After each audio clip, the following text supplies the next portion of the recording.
Hello guys, and welcome back to another tutorial. Today, I'll show you how to bunny hop on cs2. Firstly, go to Settings, Keyboard and Mouse. Find the jump setting and click on it, then scroll down the wheel until it registers as M wheel up or M wheel down. For jumping with both mouse and wheel and spacebar, enter this in the console, which is bind M wheel up plus jump, bind M wheel down plus jump, and bind space plus jump.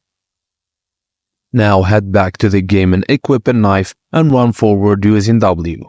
Press jump and immediately release W. Quickly press A and turn your mouse left.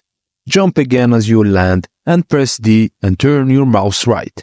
Continue this process for continuous speed. And that's it guys. Thank you for watching and please don't forget to like and subscribe for more.